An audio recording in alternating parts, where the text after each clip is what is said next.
Shalom, selamat pagi Sobat Teruna yang dikasihi Tuhan Yesus Kristus. Apa kabarnya? Kakak harap semuanya baik-baik saja.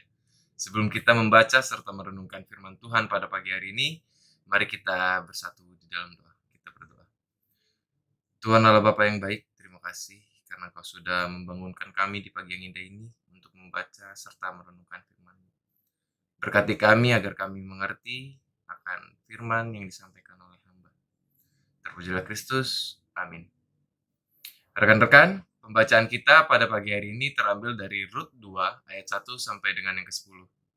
Menyatakan, Naomi itu mempunyai seorang sanak dari pihak suaminya, seorang yang kaya raya, dari kaum Elimelek, namanya Boas.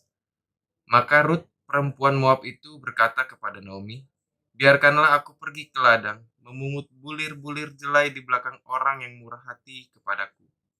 Dan saut Naomi kepadanya, pergilah anakku. Pergilah ia lalu sampai di ladang dan memungut jelai di belakang penyabit-penyabit. Kebetulan ia berada di tanah milik Boas, yang berasal dari kaum Elimelek. Lalu datanglah Boas dari Betlehem.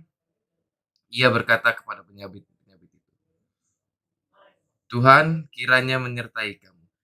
Jawab mereka kepadanya, Tuhan kiranya memberkati Tuhan. Lalu kata Boas kepada bujangnya yang mengawasi penyabit-penyabit itu, dari manakah perempuan ini? Bujang yang mengawasi penyabit-penyabit itu menjawab, dia adalah seorang perempuan Moab. Dia pulang bersama-sama dengan Naomi dari daerah Moab. Tadi ia berkata, izinkanlah kiranya aku memungut dan mengumpulkan jelai dari antara berkas-berkas jelai ini di belakang penyabit-penyabit.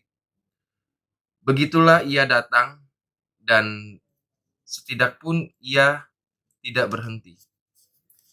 Sesudah itu berkatalah Boas kepada Rut, dengarlah dahulu anakku, tidak usah engkau pergi memungut jelai ke ladang lain, dan tidak usah juga engkau pergi dari sini, tetapi tetaplah dekat pengerja-pengerjaku perempuan.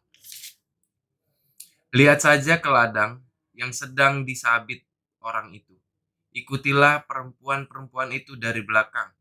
Sebab aku telah memesankan kepada pengerja-pengerja lelaki, jangan mengganggu engkau. Jika engkau haus, pergilah ke tempayan-tempayan dan minumlah air yang dicedok oleh pengerja-pengerja itu. Lalu sujudlah Rut menyembah dengan mukanya sampai ke tanah dan berkata kepadanya, mengapakah aku mendapat belas kasihan daripadamu, sehingga Tuhan memperhatikan aku? Padahal aku ini seorang asing. Demikian pembacaan firman Tuhan, terpujilah Kristus, haleluya. Rekan-rekan pasti tahu R.A. Kartini atau Raden Ajeng Kartini pernah berkata, terkadang kesulitan harus kamu rasakan terlebih dahulu sebelum kebahagiaan yang sempurna datang kepadamu.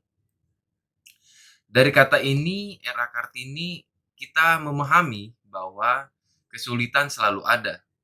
Kesulitan tidak untuk membuat kita bersungut-sungut, karena lewat kesulitan kita akan menemukan kebahagiaan yang sempurna. Rekan-rekan, seperti perikop kita pada pagi hari ini, aku siap menghadapi kesulitan dengan berkarya. Pada pagi hari ini, Ruth menyadari bahwa ia dan Naomi hidup kesusahan, rekan-rekan, karena kemiskinan yang mereka alami.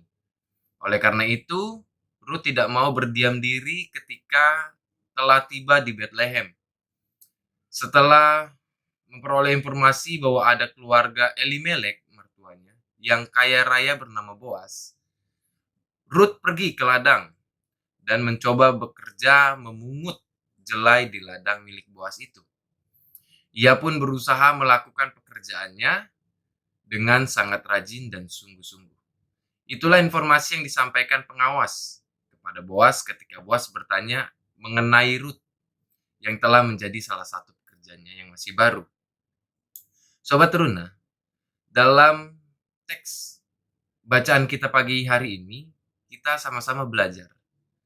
Kita menemukan pelajaran-pelajaran yang sulit dipahami. Dalam berteman, kita juga sering menemukan teman-teman yang memiliki karakter yang sulit dipahami.